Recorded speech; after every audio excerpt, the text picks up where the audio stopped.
The Holy Grail is an item capable of granting any wish. Every 60 years, it appears in Fuyuki City, and a great war is fought over who gets to use it. The Grail itself chooses 7 people as candidates. These 7 are able to summon the spirits of warriors from the past as servants to fight for them. In the past, there have been 3 such wars, each of them so bloody that none were left alive to claim the Grail. The Eisenburn family of Germany, however, believes they can win this time. The mage killer Kiritsugu Emiya is married to their only daughter Irisveil. As part of a contract, he will fight in the war and win. The story begins 8 years ago. Kiritsugu and Irisveil are blessed with a baby girl, Ilyasveil. The man can't help but question his motives, to which Irisveil assures him that he is a good man with noble ideas. Then 3 years ago, Kirei Kotomain is brought into the fold. Son of Rise Kotomain, Holy Grail War moderator, he is chosen as a participant in the war. With the recent death of his wife, his father arranges a new path for him. He will train under Tokiomi Tosaka, another participant in the upcoming war. Lastly, 1 year later, Kariya Mato learns of a horrible fate that has befallen his friend Aoi Tosaka and her children. One of her daughters, Sakura, has been forcibly adopted by the Mato family, who plans to use her as a means of winning the war. Whether this war or the next doesn't matter. Kariya meets with his father, Zukin Mato, the head of the Mato family. For Sakura's sake, he vows to fight as the Mato family's participant instead of her. He is horrified, however, when he learns of the atrocities Sakura has already suffered. The deal he makes with Zulkin is to implant himself with crest worms. These will grant him the magic necessary to become a war participant. That is, if the worms don't confuse him first. The condition for Sakura's release is for him to win the Grail War. Now in the present day, a professor at the prestigious Magic Academy, Kenneth Archibald, makes preparations for his own participation in the war. However, a student he berated, Vaver Velvet, accidentally intercepts a relic meant for him and keeps it for himself. After learning about the Holy Grail War in more detail, Vaver decides to become a participant himself using the relic. To summon their servant from the past, each candidate must perform a ritual using a relic of significance to said servant's spirit. This is what Vaver has gained. Meanwhile, Kiritsugu and Kirei both learn of each other's participation in the war. With Kiritsugu's reputation as a mage killer and Kirei as a prodigy with no passion, neither of them can understand why the other is involved. At a church of the Iceburn family, Kiritsugu receives the Holy Sword Excalibur, a legendary relic that will allow him to summon the strongest servant, Arthur Pendragon. With assurance from his wife that his ideals are just, he performs a ritual to summon Arthur. When Arthur appears, the man and his wife are both shocked to see he is actually a woman. Having summoned the rider Iskander as his servant, Vaver finds him difficult to get along with. Iskander believes his goal of being respected to be shallow, but the two manage to come to an agreement. Over with Kiritsugu, he's seen spending some time with his daughter Ilyasveil. As the two play and he shows a softer side, Irisveil and Artoria watch on from inside their mansion. Artoria admits to being ashamed that she made harsh assumptions of the man just because he was surprised at her being a woman. It's revealed that she was forced to pretend to be a man in her time, or she wouldn't have been respected. Though she's relieved to know that people of this time do not typically believe women to be weak. Artoria also expresses a kinship with Kiritsugu and Irisveil's wish to bring peace to the world. Over in Fuyuki, a young man is seen in an apartment straight out of a horror movie. This is Ryunosuke Uryu, a local serial killer. Psychotic as he is, he wishes to summon a demon to share in its evil. Using the blood of the people he's killed, he performs a ritual from a book he found. He believes this to be a demon summoning, but it's actually the servant summoning ritual for Grail War participants. Uryu ends up summoning Bluebeard the Caster. Bearing witness to just how twisted this spirit is, when it tricks a child into dying, Uryu allies with him. Meanwhile, Kirei learns that the 7th Master Uryu has been chosen. This means the Grail War has officially begun. As such, he orders his servant, Assassin, to go and eliminate Tokiomi. While sneaking into the man's mansion, though, Assassin is faced with Tokiomi's servant, Gilgamesh the Archer. Having been caught off guard by a spirit vastly stronger than him, the assassin is killed instantly. With the assassin dead, Kirei retreats to the church, which is acting as a neutral party. After seeking shelter there, he meets with his father, Rise. It turns out the current events are all part of their plan. Assassin isn't even dead because he is not a single person. Since the other masters assume Kirei to have already lost, his assassins can now spy on the war participants without anyone expecting them. Artoria and Irisveil arrive in Fuyuki via airplane. Kiritsugu has already gotten here, so they'll be meeting up with him. In their car, Irisveil reveals she's never been out of her home mansion before. Deciding to help the woman make some good memories, Artoria takes her sightseeing through Fuyuki. Meanwhile, Kiritsugu meets up with a comrade of his, Maya. She secured a stash of weapons for him, along with a special pistol he left with her long ago. In a surprising turn of events, the two share a kiss. It would seem they have a complicated history. That night, Irisveil and Artoria are on the beach enjoying a view neither of them has gotten to before. While doing so, Artoria senses the presence of another servant nearby. He's signaling to invite any nearby servants for a battle. Heading to his location, the two women find Lancer at the harbor. Here, he challenges Artoria to a fight. Artoria and Lancer face off against each other, glad to find they're both honorable opponents. Leaping towards towards each other, Artoria with her sword clashes with Lancer's dual spears. Nearby, Kiritsugu and Maya have arrived to observe the battle. While doing so, Kiritsugu manages to locate Lancer's master. Before he can act on the find, he also discovers one of Kirei's assassins watching the battle. This confirms his suspicion about the fight at Tokiomi's home being a trick. Over with Artoria and Lancer, they continue to trade blows with their weapons. Lancer is able to keep her on the defensive as she can't predict which spear he'll attack with. Having had enough of the battle, Lancer's master orders him to release his noble phantasm. This is a special ability of servants that embodies the roots of their legends. Lancer uncovers the cloth on his spears, a blood-red long spear that nullifies all magic, Gay Dark, a yellow short spear that causes permanent wounds, Gay Biode. These two spears together are his noble phantasm. Since Artoria expected only one of them to be the phantasm, she ends up taking a hit from Gay Bode and has the tendon in her hand severed. With her hand rendered useless, she squares off against Lancer even with her single usable arm. Lancer, having finally recognized her blade, expresses how honored he is to be fighting the King of Knights. Right as they go in for a final clash to decide the victor of their duel, they are interrupted. Iskander himself, the rider, has arrived on the battlefield. As a battle-hungry yet honorable hero, he can't let any of the servants die without fighting them himself. Iskander makes an offer to both Artoria and Lancer. If they are to join his army, they will be given much respect. Neither of the servants need to think long before rejecting this offer though. Having been great heroes in their own time, being an underling holds no appeal to them. Meanwhile, Vaver, who Iskander dragged along with him, yells at him for his actions. This prompts Lancer's master to show himself. He is none other than Kaynet, the professor who humiliated Vaver in the past. As he begins to belittle him yet again, Iskander steps in and defends his master. Then, craving to meet more powerful warriors, he calls out for the remaining servants to show themselves as well. Surely they must have sensed a battle as great as that of Lancer and Artoria. Reacting to this call out, Gilgamesh, the servant of Tokiomi, arrives on the scene. He claims that he himself is the only true king and the rest of them are mere pretenders. Calling forth his noble phantasm, Gilgamesh poses to attack them for not recognizing him. Before he can, though, another servant, the Berserker, appears, covered in black and corrupted to its core. The Berserker's stats are unrecognizable by other masters. Turning to this newcomer, Gilgamesh attacks, shooting forward several weapons from a golden portal. Berserker displays incredible power and skill, grabbing one of the weapons and batting away the others using it. Before Gilgamesh can expose more of his skill set to beat this servant, Tokiomi orders him to retreat. With his current target gone, Berserker turns his sights on Artoria. Ripping a pole out of the ground, he reveals his noble phantasm, the ability to turn anything he wields into a noble phantasm itself. As he begins ruthlessly attacking Artoria, Lancer steps in to defend her. With her hand wounded from their own battle, he can't allow her to fight alone, not after earning his respect. Unfortunately, Kayneth once again displays his cowardly nature and orders Lancer to ally with Berserker instead. As she faces two opponents now, Artoria no longer feels confident in her victory. She pleads with Irias Vale to flee while she holds them off, but the woman tells her to trust her master. Kiritsugu has found Kayneth's position and is prepared to snipe the man. He doesn't have to resort to this, however, thanks to Iskander's intervention. Yet again, the rider interrupts a battle. With a mighty charge, he blows Berserker away, causing him to disperse. With him gone, he warns Kayneth to call off Lancer or he'll kill the servant himself. With no other option, Kayneth leaves his Lancer in tow. As Iskander leaves, he tells Artoria he'll fight whoever wins between her and Lancer when they finally finish their duel. Meanwhile, Castor watches the whole battle from a crystal ball and shows a disturbing fixation on Artoria. While driving back to Einsberg Castle, Irias Vale and Artoria are intercepted by Castor. He insists that Artoria is the revived Jeanne d'Arc. Artoria tells him he's wrong and even goes as far as introducing herself in full. This does not sway Castor, however. He convinces himself that Jeanne has simply lost her memories and has been deceived. Vowing to restore her, he leaves. Elsewhere, Kayneth berates Lancer for not finishing Saber off. They're joined by Sola, Kayneth's fiancée. She defends Lancer and gets Kayneth to back off, though his anger remains. While they have their discussion, the fire alarm of Kayneth's apartment building goes off. On the ground, Kiritsugu makes sure everyone but Kayneth has been evacuated. Once he's certain of this, he gives Maya the order to proceed with their plan. Said plan turns out to be the destruction of the entire building, the aim being to kill Kayneth there and then. In the building where Maya was stationed, she's confronted by Kirei. He seems to know Kiritsugu is involved with this and wishes to confront him. Luckily, Maya is able to escape the priest without much trouble. At the church, Kirei, Rise, and Tokiomi learn about Castor and Uryu's serial killing spree as of late. They decide that this is not only a disgusting act, but also a threat to the Holy Grail war's secrecy. As mediator of the war, Rise prepares to have all the masters come together and get rid of Castor. Later, Kirei and Gilgamesh have a philosophical debate over the prize of winning the Grail War, and what exactly joy is, where Gilgamesh gets Kirei to use his assassins to spy on other masters. He truly enjoys observing humans, and they're bound to be at least one or two masters who are interesting. Tokiomi is far too boring to satisfy him after all. Rise Kodamine, after confirming the brutality of Castor and its master, decides to temporarily alter the rules of the Grail War. He commands all masters to eliminate Castor and its master master first, and then the Grail War will resume as usual. As a reward, he will transfer additional command spells to whoever stops Caster. However, Tokiomi Tosaka has already made an agreement with Rise Kodamine that when Caster is at its weakest, the final blow will be dealt by the archer Gilgamesh, Tokiomi's servant. Meanwhile, at Waver Velvet's home, Iskander is going around in casual dress, inspired by Artoria's modern outfit and adaptability to the new era. At Irisvale Mansion, Kiritsugu, Maya, Irisvale, and Artoria are strategizing about taking down Caster. However, Kiritsugu finds it's more advantageous to go after the ones that come for Caster. Artoria's arm wound is still not healed, which indicates that Lancer is not yet defeated. She tries to communicate with Kiritsugu regarding his plan, but he replies with a blank face, completely ignoring Artoria. This of course makes her quite angry. Later, as Irisvale and Kiritsugu are on the roof chatting, they sense an enemy attack. Caster has invaded the mansion with some children and has begun murdering them one by one to lure Saber out. She of course can't stand innocent children being killed, so rushes to engage the wretched servant. However, the enemy proves more formidable than expected and she finds herself being pushed back. However, Lancer arrives to assist Saber with orders to take down Caster. Meanwhile, Kenneth El Meloi barges into the Ainsburn Palace and engages in a duel with Kiritsugu. Irisvale and Maya are escaping the mansion when the former sensei Kirei approaches to fight Kiritsugu. Hence, both decide to stop Kirei from reaching him. In the mansion, Kenneth deflects all of Kiritsugu's bullets with his Volumen Hydra Gyrum. However, Kiritsugu manages to wound him. Maya attacks Kodamine but proves no match for the man and is bested easily. Not even Irisvale is able to hold him down. Meanwhile, Saber and Lancer battle the innumerable monsters summoned by Gillis' noble phantasm, Prelati Spellbook. But using his noble phantasm, Gay Derag, Lancer rips through the spellbook, and the countless creatures vanish. However, Caster escapes with his magic. At the mansion, Kenneth faces against Kiritsugu again after passing through numerous traps laid all over the Ainsburn Palace. A flashback shows a woman telling young Kiritsugu about his origin bullets. These bullets were fashioned from Kiritsugu's ribs and are extremely strong against mages. During the fight, Kiritsugu again manages to injure Kenneth. However, before he can finish the job, Dirmuid, that's Lancer, appears and escapes with his master. On the other hand, Kirei has wounded Iri and Maya, but has to escape when assassins inform him about Saber approaching. Kiritsugu has stored Avalon inside Irisvale, which gives her healing abilities. She uses this power to heal herself and Maya. In a flashback, the king announces the engagement of his daughter Grania and Fionn Macamhale, hero of Eileen. However, the princess falls in love with Diarmund Odina, a Fionn knight, and makes love with him. But when the king finds out the truth, he executes Diarmund. Kenneth El Meloi suddenly wakes up from his sleep and realizes the flashback he just witnessed were Lancer's memories. Upon waking up, he sees himself tied up in a stretcher. His wife, Solaui, arrives and tells him the bad news that he will not be able to use magic anymore, which breaks Kenneth. She forces him to transfer his command spells to her and puts Diarmid under her command, but Kenneth refuses. Upon his refusal, she breaks his finger and tells him that if he doesn't want to transfer the command spell with consent, then she has no choice but to cut off his arm. She obtains the command spells and addresses Diarmid alone. However, Lancer senses that she is charmed by his beauty and has an ulterior motive. He refuses to serve her as his master, but after she tells him that it is for Kenneth, he has no choice but to accept. Meanwhile, Waver discovers one of Caster's hideouts and sets out with Ryder to confront him. But upon arrival at an underground tunnel, Waver becomes terrified when he witnesses the numerous dead corpses of children. That is when assassins suddenly ambush them, making them realize that it was all a ruse. After a short battle, Iskander and Waver escape. At the end, Tokiomi tells Kodamine to have assassins continuously monitor Ryder and his master. Young Tosaka Rin, the daughter of Tokiomi, is practicing magic at home with her father, teaching her how to control her mana. At her school, Rin is quite famous in the class as she helps others and has a friend named Kotone. However, when the Holy Grail War is about to start, Tokiomi tells her that she and her mother have to move out of the city, as Fuyuki will be a dangerous place during the war. Rin does not want to be separated and to be useful to her father, tries to study more. She comes around toward a dark magic book which tries to pull her inside it, but Tokiomi stops it. He explains to her that some things are out of her reach, and as an early birthday present, he gives her a mana compass, which indicates the presence of mana in things that are beyond Rin's ability, so that she can be safe. She moves out of the city and starts hearing news of children disappearing in Fuyuki. This causes Rin to become concerned for her friend Kotone, and tries to teach her through a phone call. Upon failure, she decides to go to Fuyuki alone to see what is going on. At night, she sees Caster's master, Ryunosuke, hypnotizing children and taking them away. She follows him to an abandoned place where she finds her friend Kotone. But before she can do anything, Ryunosuke finds her. He tries hypnotizing Rin, but she manages to break the hypnotizing bracelet, waking up all the unconscious kids. All of them ran away from the place. Still on the run, Rin is attacked by one of the Caster's creatures, but just then, a horde of insects come flying out of nowhere air and devour the creature. Rin's mother, Aoi Tosaka, comes back to Fuyuki worried and finds Rin sleeping on a bench. She discovers Kariya Mato standing there, who is one who saved Rin. Kariya reminds Aoi that he will win the Holy Grail War and free Sakura's Rin's sister from the family curse. Following the whole ordeal, the young girl is seen working hard so she can take up the Tosaka family name and make her father proud. At the Ainsburn Palace, with Kiritsugu away, Irisavale senses Iskander approaching. When he reaches the palace, Saber gets to know that he is not here for a battle, but for a talk among kings. She takes him to an open area where they start with a drink. Gilgamesh, aka Archer, also materializes out of thin air, and Iskander tells Saber that he found him on his way and invited him to the talk. The purpose of this conversation is to decide which king is better suited to have the Holy Grail before any battle happens. Iskander first asks Gilgamesh, who replies that every single treasure in the world can be traced back to his treasury. The fact that the Grail is a treasure is enough to make it in his possession, and anyone who would take it would be nothing but a brazen thief. He has no interest in the Grail, but it is a matter of principle for him to be able to pass judgment on thieves attempting to steal his treasure. Iskander tells them that his wish is just reincarnation, and conquering the world is a dream that he will entrust to himself and not some Holy Grail. Saber disagrees with his selfish desires and tells him that it is not how a king lives, driven by his foolish desires. When Saber is asked about her wish, she says that she will undo the destruction of Britain because she regrets its downfall and deems herself responsible for it. Gilgamesh laughs at the answer, and Iskander also gets confused, as the thing Artoria wishes for is nothing but a girl following her pretty little ideals. Meanwhile, Tokiomi orders Kire to gather all the assassins and set up an ambush for Iskander and Waver. Continuing their talk, Iskander explains to Saber that a king must lead his people rather than simply save them when they are in trouble, and that he should never regret his decision because it is a direct mockery of all the sacrifices made by the people. As they are conversing, all the assassins arrive to attack Iskander. He formally invites them for a drink, but they break his cup with a dagger. With no choice now, Iskander takes his stance and unleashes his noble phantasm, Ionian Hetairoi, which summons a reality marble of the desert with all of Iskander's soldiers. Completely outnumbered, the assassins give up and are all killed. After the fight, Iskander leaves, saying that he no longer considers Artoria as a king because she is still dreaming about ideals. Archer also disappears, leaving Saber humiliated and depressed. Tokiomi thinks of his next move as Ryder's noble phantasm is now revealed. Kiritsugu also thinks about his next plan for which master to target next. Maya is healed and she guides Saber and Irisavale to their new hideout. Artoria notices Irisavale's strange behavior and weakness in posture and asks her if she is alright. That is when Irisavale reveals that she is not a normal human but a homunculus. She has lost touch sensitivity in her hands and is slowly growing weaker. Meanwhile, Kire and Gilgamesh talk about masters and their motives. The latter notices Kire talking about Mato Kariya, who is suffering the most as a result of the Grail War. Gilgamesh tells him that he desires entertainment from people suffering, to which he replies that such inhumane pleasures are only fit for Gilgamesh and not for him, as seeking pleasure in someone's suffering is a sin. As they are talking, a command spell forms on Kire's hand and he gets confused. Gilgamesh tells him that now he has a command spell. That means he can choose another servant in the Grail War. He is also given the opportunity to discover what pleases him if he wins the Grail War. But to do that, he must defeat the wishes of 6 other masters and even kill his teacher, Tokiomi. But what servant will come over to his side? The choice is in his hands now. Waver takes Iskander out for a ride around town for a change of pace. On the other hand, Ryonosuke and Castor arrive at their destroyed underground hideout. The master is saddened to see that all of the corpses have vanished, but Gillis assures him that they can always start over and have fun at any time. Both of them exchange their philosophies regarding the existence of God, and their bond grows stronger with each other. Meanwhile, Waver gives Iskander money to spend at the mall and tells him not to just take things without paying. On the bookshelf, Waver finds a book about Iskander, aka Alexander the Great, and reads it. The servant notices this and tells him to just ask anything he may wish to inquire about. Waver points out some inaccurate information Iskander printed in the book, but the servant paid no heed. On their way back home, Waver brings up the discussion that how pathetic it must feel for Iskander to have a kid like him as his master. The servant, however, replies that he still has the same idiotic dream of reaching Okeanos as he had 2,000 years ago, so having a contract with an idiot like Waver is fine with him. That is when they suddenly detect a large amount of mana from the riverbank. It's Castor. Lancer and Saber, too, make it to the location. As it appears, Castor has summoned a humongous starfish-like creature and now hides within it. Lancer, Saber, and Ryder call it truce for the moment and focus their attacks on Castor. After coming up with a strategy, all 3 spring into action, charging at Castor's horrific beast. The end, for now. How will this battle play out? Will this trio be able to defeat Castor? Charging in, they all start to attack relentlessly. However, the monster Castor has summoned is incredibly resilient and difficult to kill. Despite the beast's impressive regenerative abilities, Saber, Lancer, Lancer and Ryder try their best to fight and stop it from reaching ashore. Meanwhile, Risei and Kirei discuss possible strategies in order to sweep his occurrence under the rug. On the other hand, Tokiomi and Archer are observing this fight from the leisure of their airship, named Vimana. In order to save the Tosaka family's reputation, he begs Archer to help destroy Castor. Hearing his pleas, Archer generously attacks the monster, sacrificing 4 of his swords and seers in the process. Nonetheless, the beast quickly heals his damage. Seeing this, Tokiomi again implores Archer to kill this beast in a single hit. However, he claims that he cannot bear to witness this nasty creature any longer, thus refusing to help. Suddenly, a pair of pilots along with their jets happen upon this incident. Ultimately, one of them gets caught and eaten by the demon. In addition, Berserker shows up hijacking the remaining jet and commands it towards Archer's ship. As Archer and Berserker engage in combat, Tokiomi confronts Kariya. As they talk, the latter condemns Tokiomi over his treatment of Sakura, and is enraged when Tokiomi simply dismisses him by saying he wanted both of his daughters to become mages, instead of being a part of the common masses. Meanwhile, observing the Castor's fight, Rinosuke is sniped by Kiritsugu. Castor, who senses his master's demise, swears to keep the commitment he made to himself. In addition, Kiritsugu also concludes that Castor's demon is an immortal creature that will renew itself if even a small bit of it is left. Therefore, Saber is the only servant with a noble phantasm powerful enough to vanquish this beast. Archer and Berserker in the meantime continue their aerial battle. Back to Castor and his demon facing this immensely strong opponent, Saber and Ryder are forced to flee, and they retreat to come up with a new and better strategy to emerge victorious. After gathering their thoughts for a moment, Ryder suggests luring the demon into Ionian Hetairoi, Islander's noble phantasm, where his forces will fight it off for as long as they can until Saber and Lancer figure out how to eventually destroy it. Suddenly, they get a call from Kiritsugu, who over the phone instructs Waver to alert Lancer about Saber's noble phantasm. Immediately understanding what he means, Lancer destroys his gay Buide in order to allow Saber's wound to heal and for her to fully utilize her noble phantasm. On the other hand, Tokiomi defeats Kariya by blasting her with fire and sending him tumbling off the structure. As he leaves after putting his opponent in a fatal condition, Kirei subsequently locates Kariya and decides to heal him after his defeat. Back to Saber, who after being able to fully utilize her power, prepares for an attack. However, Berserker, who manages to destroy Archer's ship, gets drawn by Saber's shining sword and begins to attack her instead of its current foe. As a result, to stop his rampage, Lancer and Archer attack together and destroy his jet. Just then, Kiritsugu uses a flare rifle to indicate Waver where to teleport this demon. Waver does as he is told, and consequently Saber unleashes Excalibur to finally defeat the demon. In his final moments, Castor has visions of Jean. Once the danger has passed, Ryder and Archer debate whether Saber's reign as king was amazing or terrible. Before parting ways, Ryder intends to one day duel Archer, while the latter has now become bewitched by Saber's power. After Castor and his master's demise, Kenneth L. Meloy Archibald visits Risei at the church. As they converse about this ordeal, Kenneth requests the offered reward for Lancer's assistance in taking down Castor. Hearing this, Risei agrees to give Kenneth a command seal as per their agreement. However, as soon as he gains his hands on it, Kenneth pulls out a gun and shoots and murders Risei to make sure no other masters can acquire an additional seal. On the other hand, it is revealed that Maya had located Sola Ui during the conflict at the river, and he amputated her arm that was carrying her command seal before abducting her. Kenneth berates Lancer for failing to defend Sola Ui, claiming all his chivalrous talk is nonsense. Suddenly, Saber and Irisabel von Eisenburn show up after Kiritsugu alerts of Kenneth's location. Saber and Lancer confront each other, deciding it's time to conclude their fight. Meanwhile, Kiritsugu appears before Kenneth while holding Sola Ui at gunpoint. Furthermore, he offers him a contract of Gaze, which will prevent Kiritsugu from killing Kenneth and Sola Ui if Kenneth uses his final command seal to coerce Lancer into taking his own life. Kenneth accepts the agreement out of desperation, leaving Lancer enraged as he curses everyone, especially Saber, before perishing after being impaled by his own lance. Moreover, as the pact prohibits only Kiritsugu from injuring Kenneth and Sola Ui, Maya shows up and shoots them instead, killing the latter right away. Kenneth is left barely alive to suffer, but Saber puts an end to his miserable life and then confronts Kiritsugu about the horrible and disgraceful act he did to obtain the Holy Grail. In response, Kiritsugu argues that there is nothing noble about chivalry because all conflict is hell, and that he will do anything, including committing immense evil, to achieve his goal of rescuing the world. As Maya and Kiritsugu leave, Irisabel collapses from exhaustion. Not long after, Tokiomi learns from Kirei of Risei's unexpected passing and suggests coming up with a new plan of action. According to Archer, Kirei is enraged over the fact he missed the opportunity to kill his own father. On the other hand, Irisabel finally wakes up after her fainting. Soon they are visited by Maya. After receiving information from her, Irisabel and Saber learn of Tokiomi's plan and they go to the church to speak with him about his proposition for an alliance. Tokiomi, who has arrived after paying a visit to his daughter, Rin, and giving her a book on magecraft and advice, meets with them. During their talk, Tokiomi offers a short-term partnership in order to defeat the other masters first. Irisvale agrees, however only on one condition, that Kirei has to leave the nation and stop being involved in the war any further. The meeting soon comes to an end. As they depart, Irisvale tells Maya as they leave that she is the Holy Grail in human form and would soon perish in order to construct the Grail close to the end of the conflict. Until then, Maya assures her that she will keep her safe. While this is going on, Kirei tells Archer that his father's final deed was to give him the last of the command seals, regaining Kirei's ability to contract a servant. In addition, it is revealed that the Holy Grail can only be ignited if all 7 servants are offered as sacrifices, which is the covert cause of the conflict. During the conversation, Archer reveals that as he needs at least one of his command seals to make Archer commit suicide, Tokiomi has been reluctant to utilize them. Furthermore, Kirei continues to seek out his darkest fantasies, and Archer longs for a greater. Later that night, Kirei meets with Tokiomi, who gives him an Azoth dagger as a token of his successful apprenticeship and the responsibility of watching over Rin in the event that something were to happen to him. Kirei uses the blade to stab Tokiomi in the back and claims that even his own father and master didn't fully comprehend him. Kirei and Archer create a new master and servant relationship now that Tokiomi has passed away. In a flashback, it is revealed that as a young child, Kiritsugu resides on Alimango Island in the Philippines with his father, Noritaka, Emiya, and Shirley, a local girl who worked as Shirley's assistant and who Kiritsugu fell in love with. Shirley was confident that Noritaka's study on plant-based immortality will one day revolutionize the world because she thought Kiritsugu would carry on his father's legacy. One morning, Noritaka tells Kiritsugu to wait inside the house before leaving because he thinks someone broke into his lab the night before. Instead, Kiritsugu rushes outside to look for Shirley and discovered her at home in a rage, gorging herself on live chickens. Shirley confessed that in order for people to appreciate Noritaka, she went into the lab and utilized the immortality formula on herself. This transformed her into a dead apostle, a vampire brought on by magic. Shirley pleaded for Kiritsugu to murder her so that she wouldn't spread the disease to others, but he was unable to comply and instead ran away to tell the church, leaving her to infect the entire hamlet. The church executors and the Mages Association enforcers arrived as turmoil swept the island to put an end to it and cover up the catastrophe. A mercenary named Natalia Kaminsky, whose goal was to take down the magician responsible for the outbreak, saved Kiritsugu. When Noritaka was questioned by Kiritsugu about his work and its repercussions, he simply dismissed them as an accident and intended to continue his experiments elsewhere, which prompted Kiritsugu to kill his own father as a response. Kiritsugu consented to flee with Natalia because he was emotionally devastated and had nowhere else to turn. His ideals had begun to take shape. After leaving the island, Kiritsugu moved in with Natalia, who taught him how to be a mercenary like her. For several years, they traveled the world on different missions. Kiritsugu's special magic allowed Natalia to remove some of his ribs, which she then used to fashion 66 magic bullets, known as origin rounds, that are incredibly effective against magicians. Later, Odd Vorzak, a dead apostle wizard who commands bee familiars that transform his victims into ghouls, was to be killed, and Natalia and Kiritsugu were given the task. While Kiritsugu traveled to New York to kill the mage's associate, Natalia boarded the plane that Vorzak had been traveling on from Paris. Both Kiritsugu and Natalia were successful in taking out their prey. Natalia was forced to hide in the cockpit, while Kiritsugu carried out his plan since Vorzak had been hidden inside of him, turning all the passengers and staff into ghouls. Natalia and Kiritsugu spoke on the radio as her flight approached New York, remembering the times they had spent together and the connection they had. In order to stop a citywide infestation, Kiritsugu utilized a Type 91 manpads to blow up the jet when it came into view. He assured her he was happy to have her as his mother before pulling the trigger. Committing this act, Kiritsugu passed out from despair after losing yet another loved one. After calling a temporary truce, Saber, Rider, and Lancer managed to combine their strength to defeat Castor. In addition, thanks to Tokiomi,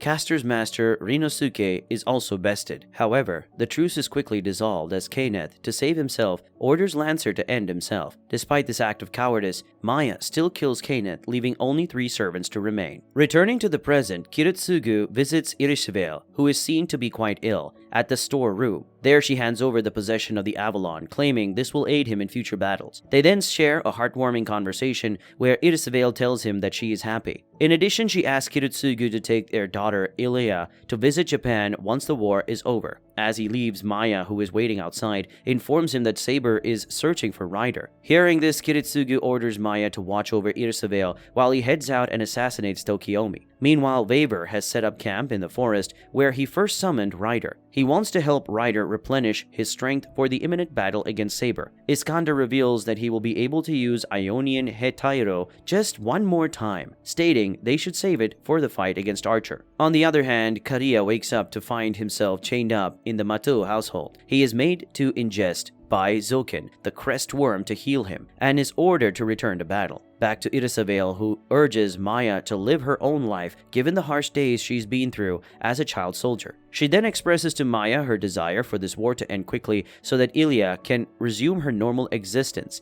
At the same time, Kiritsugu arrives at the Tosaka mansion at the same moment and learns that Tokiomi has died. Suddenly, Kiritsugu gets a call from Maya and hears gunshots. Worried, he sues a command seal to immediately send over Saber, where she discovers Maya hurt and Irisavale kidnapped by Ryder, causing her to pursue them on her motorcycle. When Kiritsugu arrives at the storehouse, he discovers Maya is dying and consoles her with his own emotions as she approaches her end. In the meantime, Saber locates and pursues Ryder on her motorcycle and finally catches up with him and Waver. However, she finds that Irisavale is not with them. While Kiritsugu observes the surroundings, he discovers that Ryder was not to blame for the attacks. As such, he comes to the conclusion that Kariya is the one responsible. Immediately heading out to the Matou manor, he tortures Byakuya, Kariya's sibling, in order to get intel. It is explained that Kariya is collaborating with Kirei in exchange for the return of the 2 command seals that were lost, as well as the guarantee of a duel with Tokiomi. Kariya, upon Kirei's command, departs from the church and discovers Tokiomi's body. Aoi Tosaka gets there shortly after and thinks Kariya killed her husband. He tries to clarify the situation, blaming Tokiomi for his treatment towards her and Sakura, but Aoi defends Tokiomi in a fit of rage. Kariya breaks and chokes Aoi. He strangles her until what's left is but a pile of flesh, unmoving. Archer and Kirei are seen observing from the balcony, relishing the tragedy as it plays out, as Kariya stumbles out of the church in despair. On the other hand, Saber, while sparring with Ryder, smashes his Gordius wheel before leaving. Waver returns to the Mackenzie family home and finds Glenn and Martha Mackenzie waiting for him. Waver had placed them both under a spell to make them think he was their grandson. Glenn clarifies that despite knowing that Waver and Ryder are not related to him and Martha, they still like his company. Kirei at the same time questions Irisavale in Castor's lair. There he claims that he is similar to Kiritsugu, to which Irisavale responds that an empty man like Kirei has nothing in common with Kiritsugu, who is battling for the Grail for the sake of peace.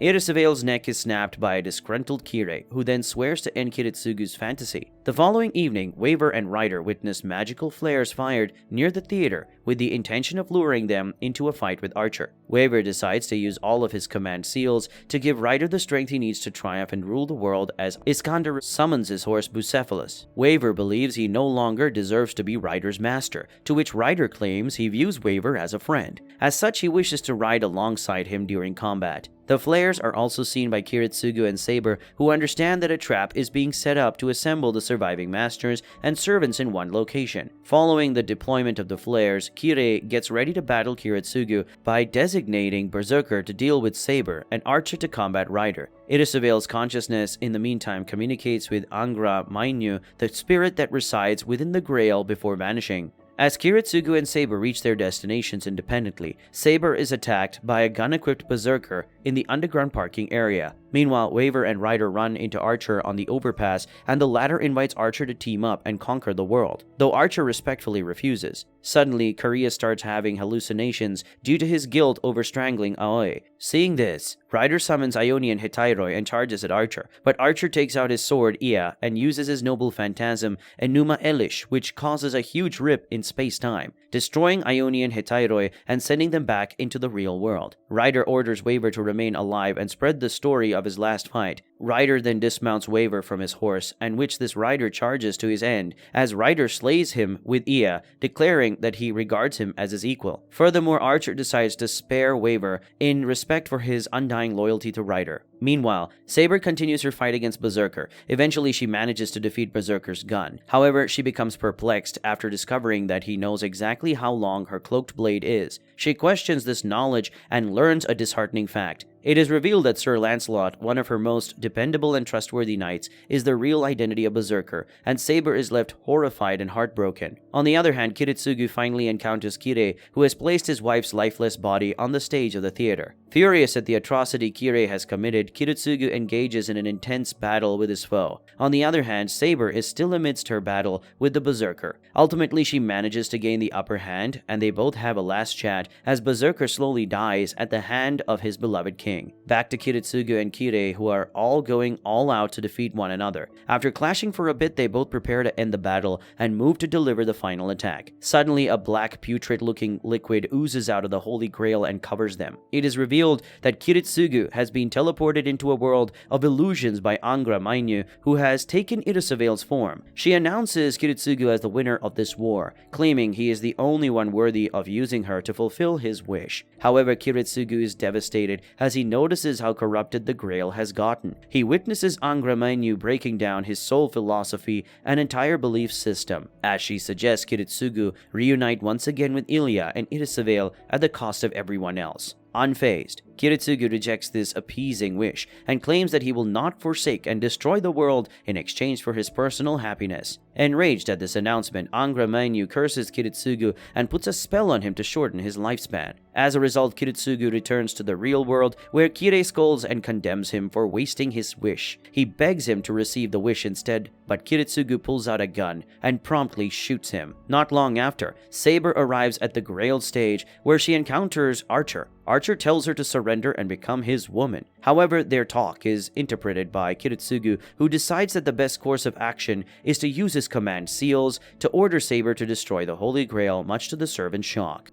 Being forced by the command seal, Saber is forced to obey this command and proceeds to summon her Excalibur to destroy the Grail. Nonetheless, it appears that this task is not so easy to accomplish, as the same black liquid starts to ooze from the sky yet again. Moreover, this time the liquid is flooding the city and demolishing everything and everyone in its path. Even Archer gets consumed by this black ooze, while Kariya decides to reunite with Sakura and Rin. But in reality, he is currently being consumed by the crest worms. Meanwhile, Kirei wakes up to find that the Grail has been resurrected and that Archer has received a mortal's body. He begins to laugh like a madman after seeing his wish for destruction come true. Despite this, he wants to sully understand his desire, and Archer agrees to accompany him. While havoc still wreaks, Kirei notices Kiritsugu looking for any survivors, learning that a young child Shiro is still alive. The following day, Waver requests Glenn and Martha's permission to remain with them for a little while longer, while he earns money to fund his global travels and search for his own path. Kirei, after officiating Tokiomi's funeral, bumps into Rin and Aoi,